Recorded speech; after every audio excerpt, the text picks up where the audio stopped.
எல்லா கழுசறைகளும் இருக்காங்கல்ல, டோட்டலாக வந்து ஊரில் இருக்கிற கழுசறைகள் எல்லாத்தையும் புறக்கி கொண்டு வந்து பிக் பாஸில் போட்ட மாதிரி இருக்கு.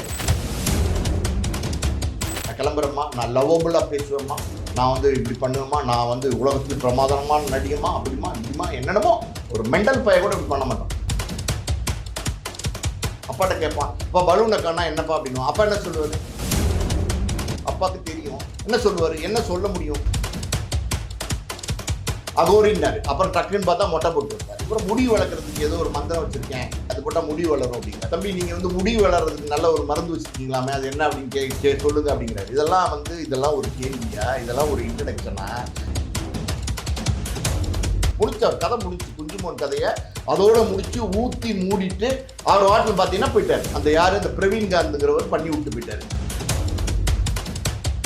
யாரும் வர விரும்பல. வையாபுரி மாதிரி ஒரு நடிகர் கூட இன்னைக்கு பிக் பாஸ் ஷோக்குள்ள வர விரும்பல. காரணம் என்னன்னா, உள்ள பேரையும் கெடுத்து விட்டு வெளியில அனுப்பிச்சிடுறாங்க. எங்க பூமாப்பட்டிக்கு வாங்க, தண்ணி வந்து நல்லா கல்கண்டு மாதிரி இருக்குங்க, இது மாதிரி ஏதாவது போடணும். பைத்தியகாரத்தனமா, முட்டாள்தனமா பிரபலமானோன்னா அவங்கள கூப்பிட்டு வந்து பாப்புலாரிட்டிக்காண்டி உள்ள நடிக்க வைக்கிறாங்க. அப்புறம் அந்த அந்த அந்த பூமாப்பட்டியை கூப்பிட்டு வந்து இப்போ இந்த மாதிரி டிவி ஷோலயே இவங்களை கொண்டு போனா நாளைக்கு சினிமாவோட நிலைமை என்ன ஆகும்? சினிமா அழிஞ்சு போற மாதிரி கொண்டு வர பாக்குறாங்களா? அப்போ வந்து விஜய் சேதுபதி என்ன சொன்னார்னா, விமர்சனங்கள் வந்துச்சு. என்ன சொன்னார்னா, கண்டஸ்டன்ஸ் எல்லாம் பார்த்தீங்கன்னா சரியில்லை, போட்டியாளர்கள் வந்து.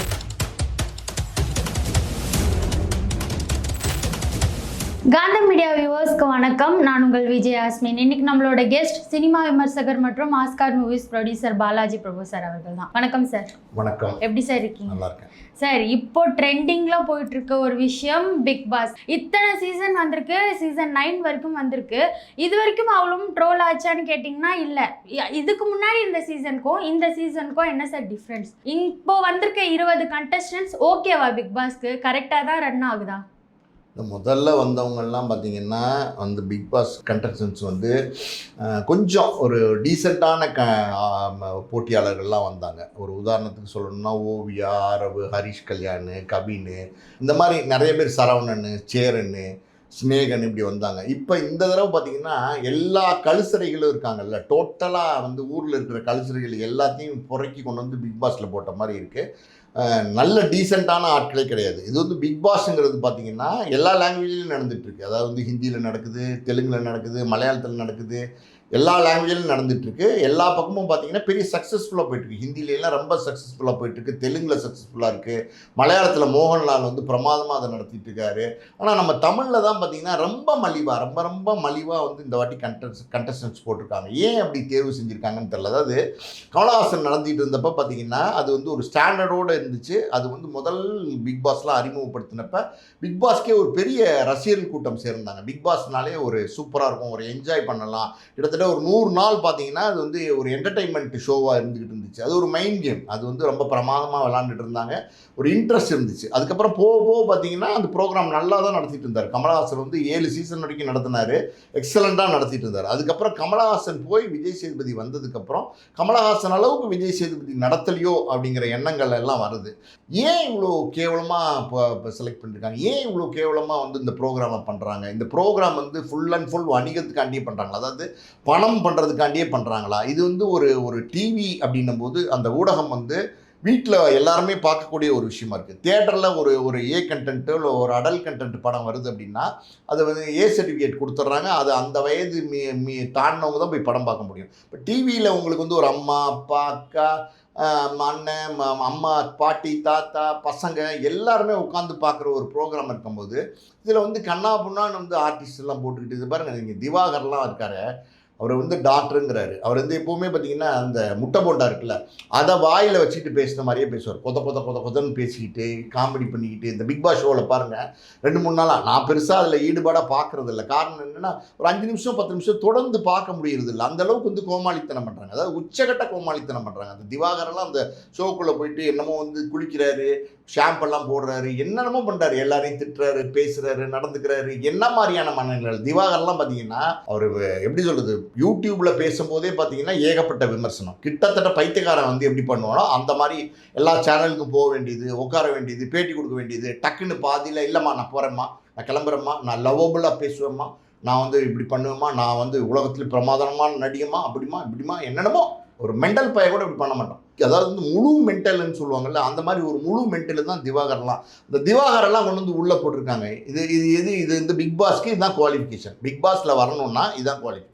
இன்னொரு பக்கம் பார்த்தீங்கன்னா பலூனக்கா அப்படின்னு ஒருத்தவங்க, அவங்க யார் என்னங்கிறதே யாருக்குமே தெரியாது. இப்போ திடீர்னு பார்த்தீங்கன்னா பிக் பாஸ்கில் போட்டோன்னா பலூனக்கான்னு எல்லாரும் பேச ஆரம்பிச்சிட்டாங்க. இப்போ டிவியில் வந்து பசங்கள்லாம் உட்காந்து பார்ப்பாங்க. ஒரு அம்மா அப்பா பசங்க ஒரு குடும்பம் தாத்தா பாட்டின்னு பார்க்கும்போது இந்த பசங்களுக்கு தோணுமா இல்லையா, ஒரு 13 14 12 வயசு பசங்களுக்குலாம் என்ன பலூனக்கானா என்ன அப்பாட்ட கேட்பான். இப்போ பலூனக்கானா என்னப்பா அப்படின்னு அப்பா என்ன சொல்லுவார், பலூனக்கானா என்ன பதில் சொல்லுவார், அப்பாவுக்கு தெரியும். என்ன சொல்லுவார், என்ன சொல்ல முடியும், இது என்ன ஒரு அடைமொழி, இது எனக்கே புரியல, இதெல்லாம் ஒரு அடைமொழியா, இதெல்லாம் வச்சுக்கிட்டு ஒரு ஒரு ஒரு அடைமொழின்னு வச்சுக்கிட்டு அவங்க வந்து பிரபலமாகறாங்க.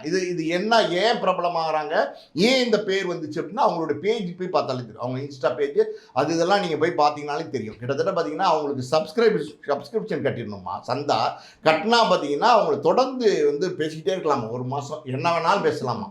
இதெல்லாம் ஒரு இதா சோஷியல் மீடியா அப்படிங்கிறது ஒரு பொறுப்போட வந்து அதில் வந்து செயல்படணும். அதில் வந்து இந்த மாதிரி வந்து தவறான விஷயங்களை வந்து அவங்க பண்ணிட்டு அது கிட்டத்தட்ட அதுக்கு முட்டா பயிலுங்க கிட்டத்தட்ட மாதம் 200 390 என்னமோ கிட்டத்தட்ட ஒரு 200 பேர் சப்ஸ்கிரிப்ஷன் கட்டுறாங்க போல். ஒரு 6 லட்சம் 7 லட்சம் இதுலேயே இந்த அம்மாவுக்கு வருமானம் வருதுங்கிறாங்க அந்த பலூனக்காங்கிறவங்களுக்கு. அது யாரா பலூனக்கா அப்படின்னா அவங்களுடைய பேஜை போய் பார்த்தா ரொம்ப கேவலமாக இருக்கும். இது வந்து அவங்களுக்கு வந்து உள்ளே போட்டிருக்காங்க. ஸோ இதுக்கப்புறம் பார்த்தீங்கன்னா இந்த அகோரி கலையரசன் ஒருத்தர் இருக்கார்.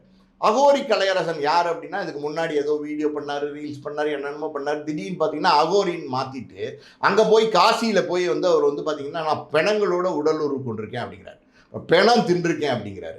அதுக்கப்புறம் பார்த்தீங்கன்னா காளியை வந்து நிர்வாணமாக பார்த்துருக்கேன் அப்படிங்கிறார். இப்படி முட்டாள்தனமாக பேசிட்டு இருக்காரு. முட்டாள்தனத்தின் உச்சம் இதெல்லாம் எங்கே நடக்கும், எங்கே ஏற்றுப்பீங்க?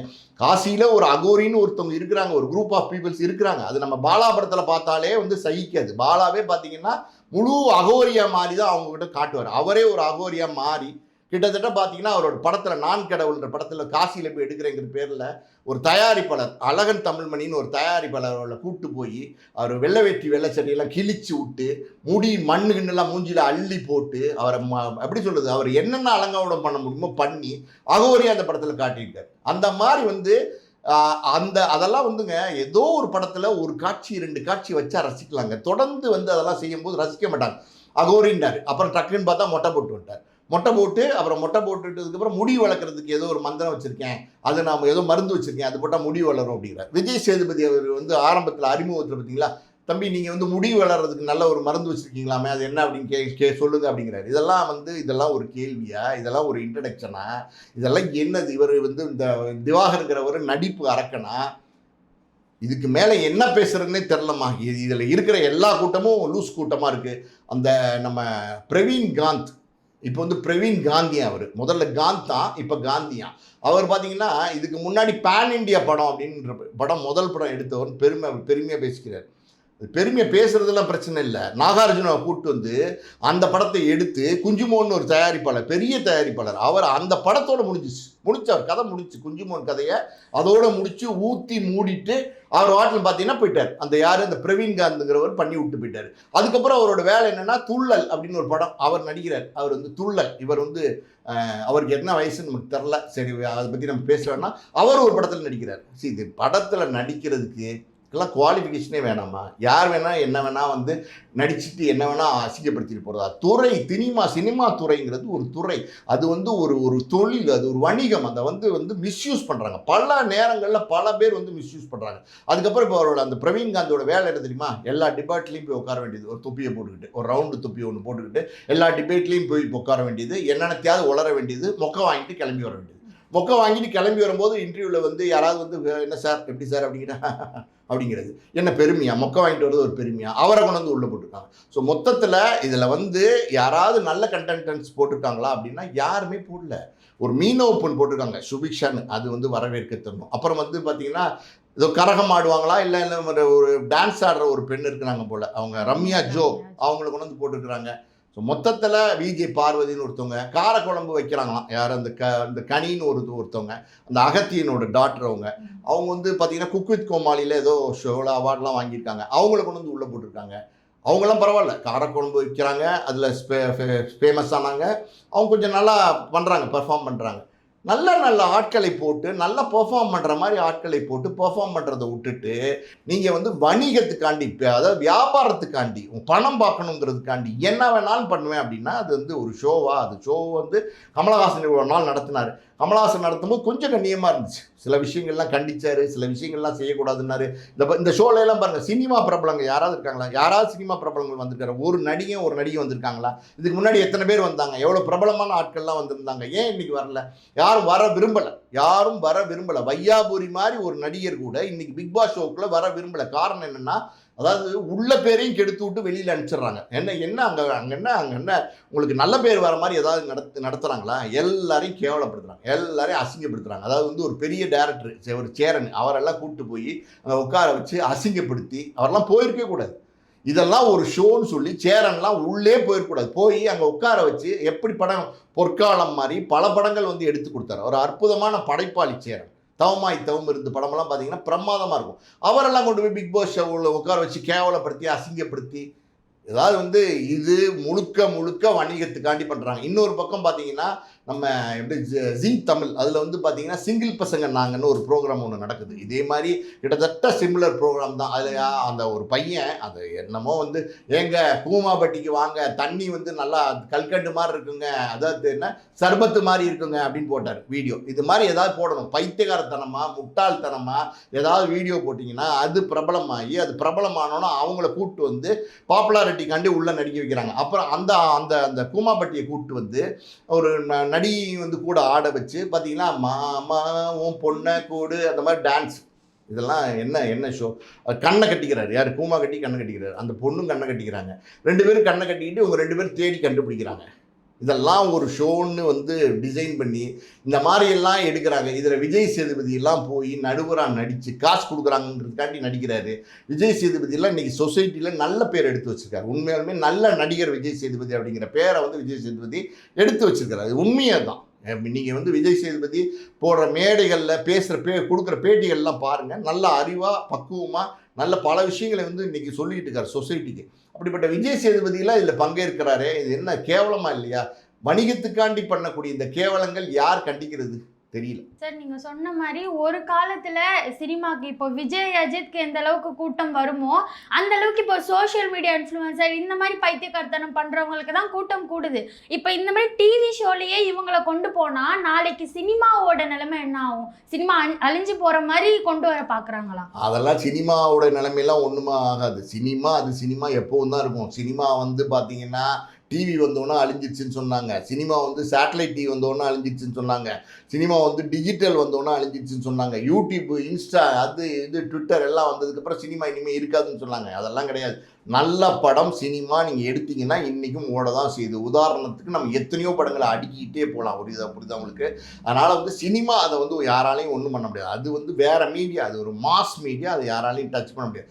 டிவின்னும் போது இன்னைக்கு வீட்டுக்குள்ளே வர ஒரு என்டர்டெயின்மெண்ட் மீடியா, அந்த மீடியாவை வந்து சரியாக பயன்படுத்தணுங்கிறது தான் நம்மளுடைய வாதம். அதாவது வந்து ஒரு ஒரு ஒரு இதே பிக் பாஸே இருக்குமா, நான் சொல்கிறேன் கேளுங்க.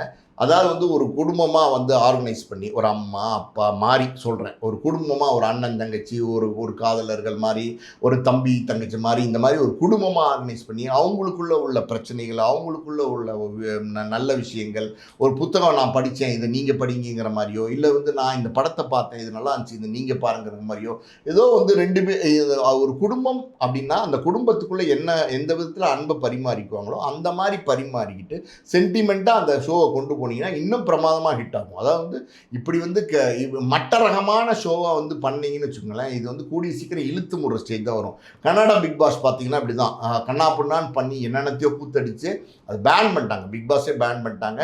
இப்போ சமீபத்தில் வந்து டிஆர்பி வந்து ரொம்ப குறைஞ்சிருச்சு. பிக் பாஸ்னுடைய டிஆர்பி போன சீசன்லாம் ரொம்ப குறைஞ்சிருச்சு. அப்போ வந்து விஜய் சேதுபதி என்ன சொன்னார்னா, விமர்சனங்கள் வந்துச்சு. என்ன சொன்னார்னா, இந்த மாதிரி பிக் பாஸ் கண்டஸ்டன்ஸ் எல்லாம் பார்த்தீங்கன்னா சரியில்லை, போட்டியாளர்கள் வந்து சரியாக தேர்ந்தெடுக்க மாட்டேங்கிறாங்கன்னு ஒரு விமர்சனம் வந்தப்போ விஜய் சேதுபதி சொன்னார், நான் தலையிட்டு அடுத்த போட்டியில் நான் வந்து தேர்வுலையும் பங்கு பெறுவேன், நானும் சேர்ந்து தேர்ந்தெடுப்பேன் அப்படின்னாரு. அவரும் சேர்ந்து தேர்ந்தெடுத்த இந்த போட்டியாளர்களுடைய லட்சணத்தை பார்த்தா ரொம்ப ரொம்ப கேவலமாக இருக்கும்.